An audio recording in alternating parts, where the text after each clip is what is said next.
कम नहीं है। यहां आपने छत्रपति उदयनराजे भोसले जी को उम्मीदवार बनाया है। मेरे साथी कहते थे कि मोदी जी सतारा आने की जरूरत नहीं, आप बहुत दौड़ धूप करते हैं, नहीं आएगा तो चलेगा।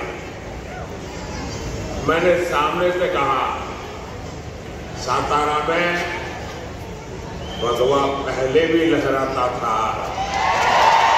और लहराता ही रहेगा।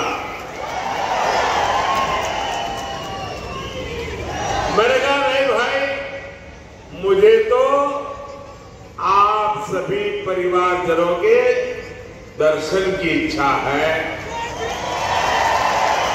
और मैं आज यहां आपके दर्शन करने आया हूं, आपके आशीर्वाद लेने के लिए आया हूं। और आपने जो भरोसा अपने इस सेवक पर जताया है, उसकी जवाबदारी मेरी और इसलिए मैं आज यहां आया हूं। और ये जो मैं जोश उत्साह देख रहा हूं, इतनी बड़ी तादाद में माताएं बहनें आई हैं,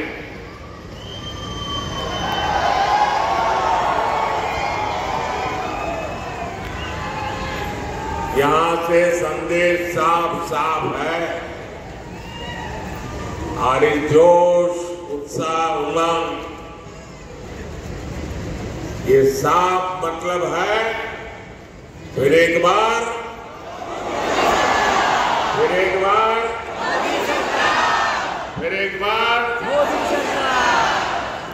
साथियों, ये मेरा सौभाग्य है।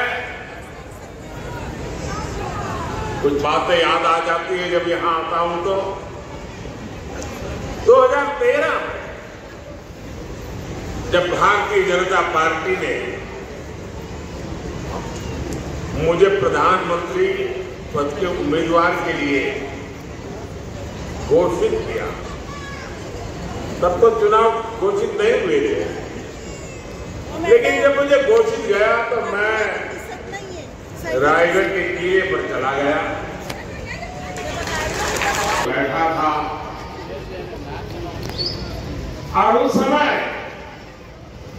छत्रपति शिवाजी महाराज की समाधि स्थल से मुझे जो प्रेरणा मिली, जो ऊर्जा मिली, उस पवित्र माटी ने मुझे जो आशीर्वाद दिए, उसी की बदौलत मैं पिछले 10 साल उन्हें जीने का प्रयास करता हूं।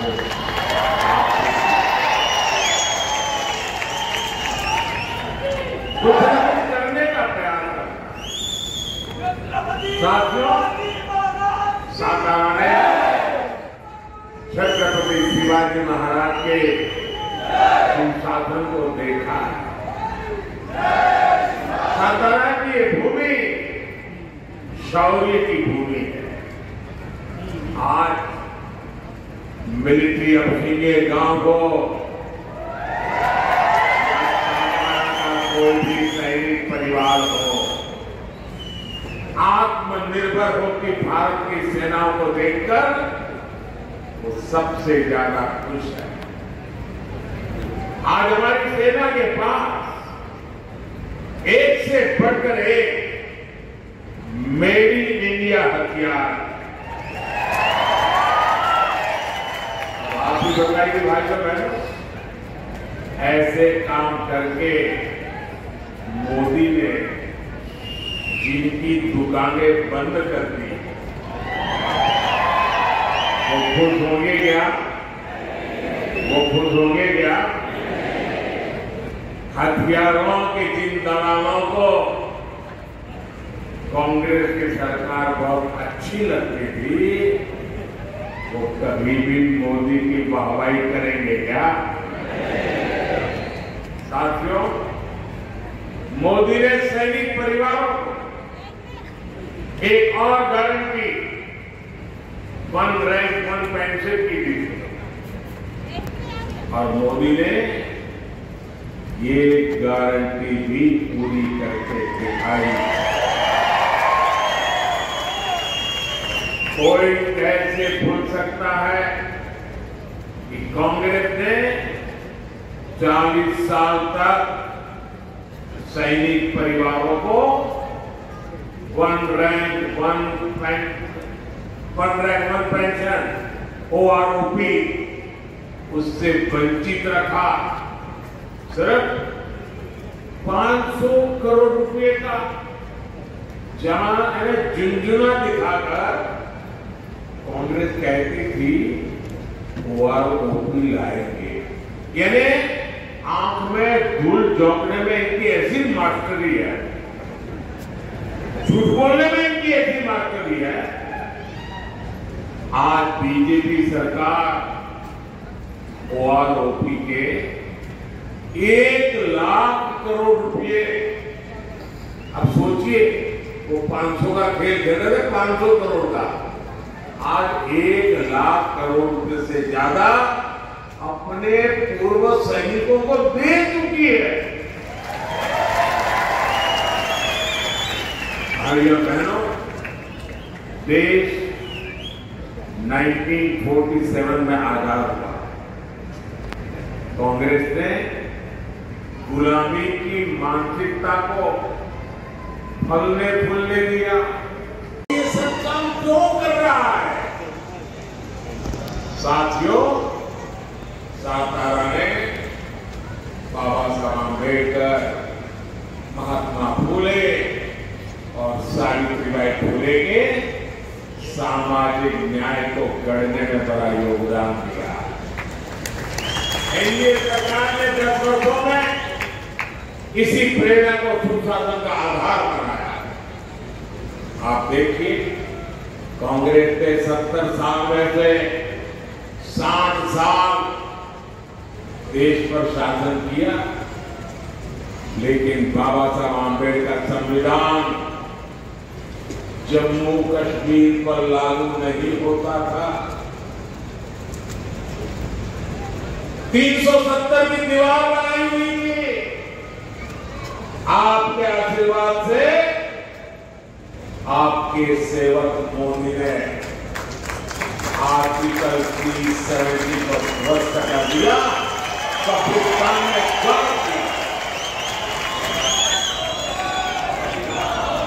मोदी ने आर्टिकल 370 हटाया। आप मुझे बताइए, आपको गर्व होता है कि नहीं होता? आपको गर्व होता है कि नहीं होता? 370 हटा। उन्होंने क्या किया? कर्नाटका में ओबीसी को जो आरक्षण मिला हुआ है 27%, उन्होंने रातों रात सभी मुसलमानों को ओबीसी घोषित कर दिया। एक फतवा निकाल दिया, कागज पे छापा मार दिया और रातों रात ओबीसी के हक के जो 27% आरक्षण था उसमें से काटा और अधिकतर उन्हीं को दे दिया। अब कांग्रेस संविधान बदलकर यही फॉर्मूला पूरे देश में लागू करना चाहती है, लेकिन कांग्रेस और इंडिया गाड़ी वाले कान खोल करके सुन लीजिए, जब तक मोदी जिंदा है,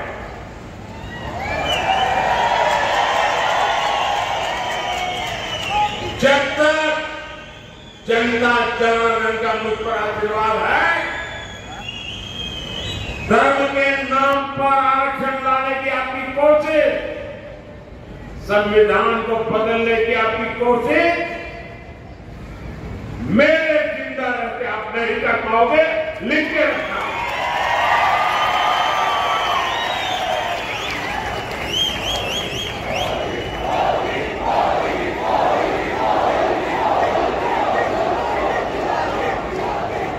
साथियों,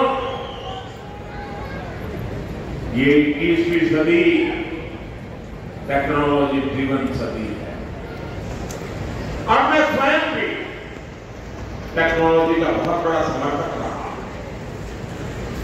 मैंने सोशल मीडिया का उपयोग हमेशा जनता जनार्दन से जुड़ने के लिए किया, आपकी इच्छाओं आकांक्षाओं को जानने के लिए किया। आप तक सरकार का कोई कार्यक्रम पहुंच रहा है या नहीं, उसमें सुधार की गुंजाइश क्या है, ऐसी फीडबैक के लिए मैंने सोशल मीडिया का उपयोग किया। लेकिन ताजा घटनाएं परेशान करने वाली है। लोकतंत्र प्रेमी हर व्यक्ति को शर्मसार करने वाली है। जो लोग भाजपा से, एनडीए से मुद्दों के आधार पर, सच्चाई के आधार पर, अपने कार्य के आधार पर आमने सामने राजनीतिक लड़ाई नहीं लड़ पा रहे हैं, वो अब सोशल मीडिया पर फेक वीडियो फैला रहे हैं। हमारी पार्टी के अलग अलग नेताओं की आवाज में आर्टिफिशियल इंटेलिजेंस का उपयोग करके कभी मेरी आवाज, कभी हमारे अमित भाई की आवाज, कभी हमारे नड्डा जी की आवाज, कभी हमारे मुख्यमंत्रियों की आवाज, और जो कभी हमने सोचा भी ना हो ऐसे वाक्य हमारे मुंह में रख करके आग लगाने की कोशिश कर रहे हैं। ऐसी खबरों से, ऐसे वीडियो से समाज के अंदर तनाव पैदा करने का षड्यंत्र चलता है। देश में अगर शांतिपूर्ण चुनाव चलते रहे तो इनके इरादे कभी भी सफल नहीं हो सकते, और इसलिए आने वाले 1 महीने के अंदर अंदर देश में कोई बड़ी हरकतें करने का इनका इरादा है।